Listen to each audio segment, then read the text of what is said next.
यूं ही नहीं होती हाथ की लकीरों के आगे उंगलियां, खुदा ने भी किस्मत से पहले मेहनत लिखी है।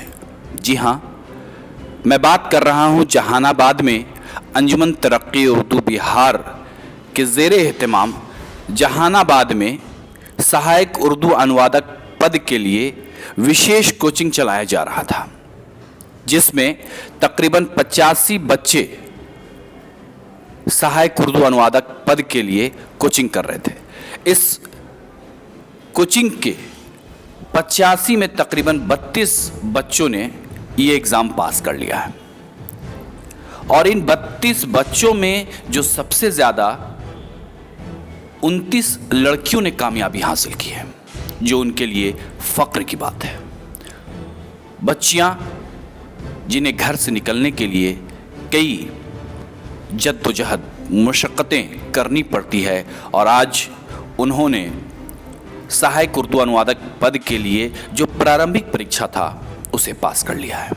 अंजुमन तरक्की उर्दू जहानाबाद के ज़िला सचिव प्रोफेसर गुलाम अज़दक के कुशल दिशा निर्देश पर चलाए जा रहे विशेष कोचिंग में कामयाब सभी उम्मीदवारों को अंजुमन तरक्की उर्दू बिहार के सचिव अब्दुल क़य्यूम अंसारी ने मुबारकबाद पेश की है। साथ ही साथ उन्होंने उन बच्चों को आगे की तैयारी करने के लिए ज़्यादा से ज़्यादा मेहनत करने की बात कही।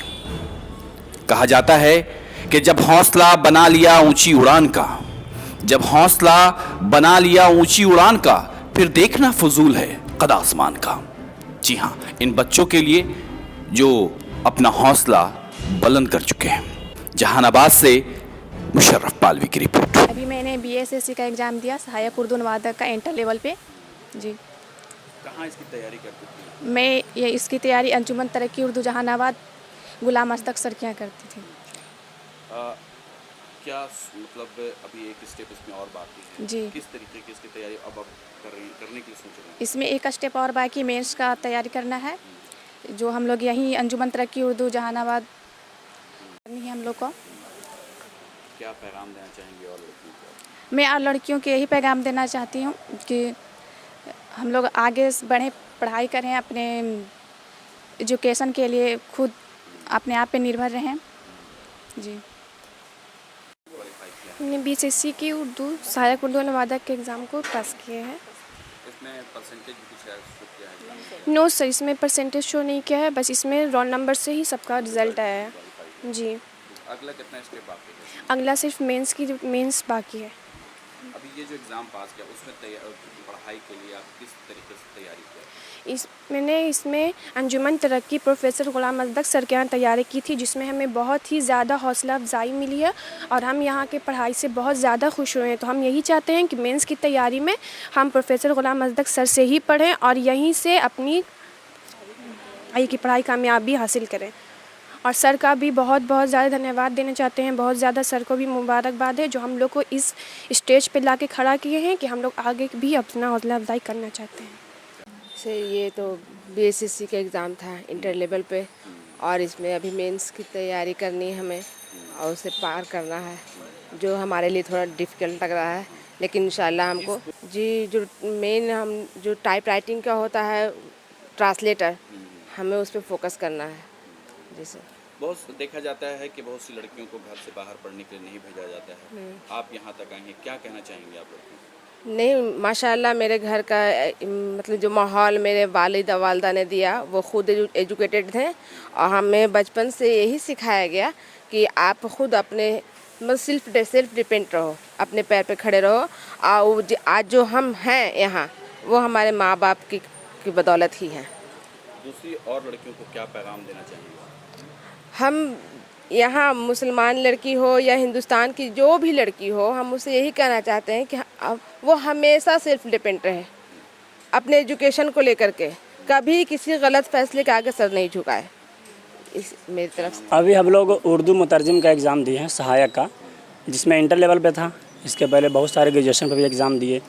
तो सबसे पहले इस पीटी एग्ज़ाम हम लोग क्वालिफाई किए हैं। तो सबसे पहले तो मैं उर्दू तरक्की उर्दू जो है बिहार जहानाबाद, वो हम लोग को आगे लाने का काम किए, क्योंकि जब ये वैकेंसी अब निकली थी तो हम लोग बिल्कुल ही उर्दू में ज़ीरो थे लेकिन जो शुरू से वो सिखाने का, जो लिखने का जो कुछ सिखाया, तो मैं सबसे ज़्यादा तो मैं शुक्रगुजार हूँ उस अंजुमन का, और साथ साथ मैं अपने सर गुलाम अहमद साहब का, क्योंकि यहाँ तक पहुँचाने का काम किया, रास्ता दिखलाने का काम किया। किस तरीके से आप लोगों ने तैयारी की कोरोना काल में? कोरोना काल में शुरू जब वैकेंसी जब निकली थी तो कोरोना काल तो नहीं था, जो हम लोग ऑफलाइन तैयारी करते थे, खुद सर के घर मतलब घर पे आके हम लोग तैयारी करते थे। लेकिन जब जैसे ही कोरोना जब लॉकडाउन लगा तो हम लोग ऑनलाइन तैयारी करने लगे। बिल्कुल रात में 2 घंटा वक्त देते थे, दिन में भी वक्त मिलने पर हम लोग ऑनलाइन क्लास, सवाल जवाब, मैंने क्विज़ वगैरह होते रहते थे। यानी हम लोग को साल भर करीब टाइम वक्त लगा, लेकिन हम लोग को छोड़े नहीं, वो उससे जुड़े रहें, क्विज़ होते रहा, हम लोग मेहनत करते रहें। आज अल्लाह का लाख लाख शुक्र है कि यहाँ तक हम लोग पहुँचे हैं। और आगे के जो मंजिल है हम लोग फिर उनसे मतलब कोशिश कर रहे हैं कि जल्द से हम लोग को कोचिंग स्टार्ट किया जाए, शुरू किया जाए, ताकि और जो मेंस की जो तैयारी है वो हम लोग कर सकें, क्योंकि ये अभी ये अंत नहीं है।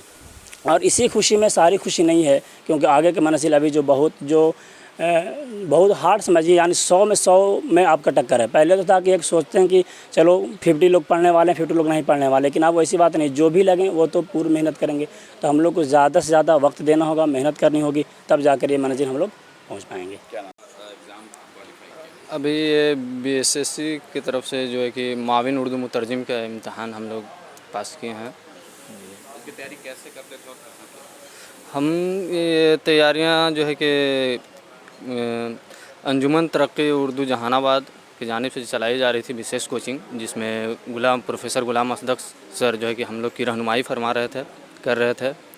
तो यहीं से हम लोगों ने तैयारी किया और अच्छे नंबरों से माशाल्लाह हमें कामयाबी मिली।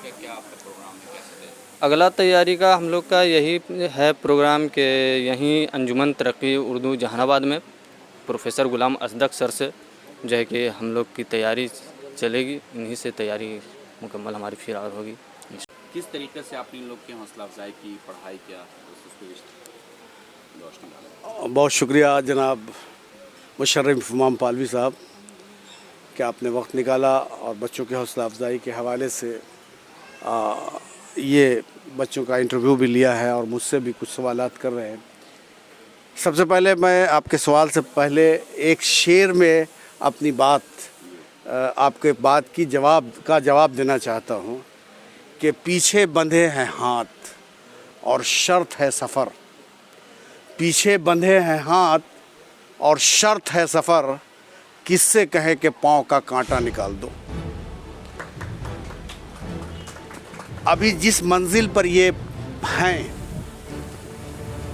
सफ़र करनी है और सफ़र के बाद सफ़र में कांटे भी हैं, हाथ भी बंधा हुआ है, लेकिन ऐसे आलम में कामयाब वही होगा जो किसी की मदद न लेगा और अपनी तैयारी को, अपने कामयाबी को हिर्ज़-ए-जाँ बनाने की कोशिश करेगा। और जहाँ तक आपने सवाल किया था कि तैयारी किस तरह कराई, तो मैंने इब्तदा से जो सिलेबस था, इब्तदा से लेकर इंतहा तक पीटी के हवाले से जितने भी सिलेबस था उसकी तैयारी कराई। और तैयारी कराने के बाद मैं मुतमईन था कि हमारे बच्चे ज़्यादा से ज़्यादा कामयाब होंगे। लेकिन बीएसएससी के गलत नीति की वजह से कुछ बच्चे हमारे छूटे हैं, क्योंकि नेगेटिव मार्किंग का कहीं से पहले से कोई इतलाक़ नहीं हो रहा था और एक बैक वहाँ नेगेटिव मार्किंग हो गया, जिसकी वजह से बहुत सारे बच्चे जो बहुत अच्छा कामयाबी के मंजिल पर आ गए थे वो छट गए हैं। हमें उसका अफसोस है। अगला इन लोगों का क्या स्टेप होगा, कैसे तैयारी? अभी देखिए, अगला स्टेप जो मेंस की तैयारी है उसमें सबसे पहले तो ये है कि सर्फ और नहव के हवाले से बात करनी है, इख्तिसार नवीसी, मजमून नवीसी और मकतूब निगारी के हवाले से, और तर्जमा के हवाले से, उर्दू से हिंदी, हिंदी से उर्दू और अंग्रेज़ी से उर्दू और अंग्रेज़ी से हिंदी का मसला आ रहा है, जिसके लिए बहुत ही मुनज़्ज़म तरीक़े से इसकी तैयारी कराने के लिए हम पुरअज़्म हैं। और इंशाअल्लाह पूरी उम्मीद है अल्लाह की ज़ात से कि हमारे बच्चे, अगर मेरा साथ उन्होंने दिया तो यकीनन वो कामयाबी से हमकिनार होंगे। सर आप काफ़ी बच्चों की तैयारी करा तो उसमें लड़कियों की तादाद ज़्यादा है। हाँ, ये बहुत अच्छी बात आपने कही कि आज चूँकि हमारे से जुड़े हुए करीब 85 बच्चे थे और उसमें बच्चों की तादाद और बच्चियों की तादाद भी थी, लेकिन जो क्वालिफाइंग रेट है हमारे अंजुमन तरक्की उर्दू के हवाले से जब मैं गुफ्तगू करता हूँ तो 32 बच्चे यहाँ पर अभी तक मेरे पास जो रिपोर्ट है उसके मुताबिक 32 बच्चे हमारे इसमें कामयाब हुए, जिसमें 29 हमारी बच्चियाँ हैं।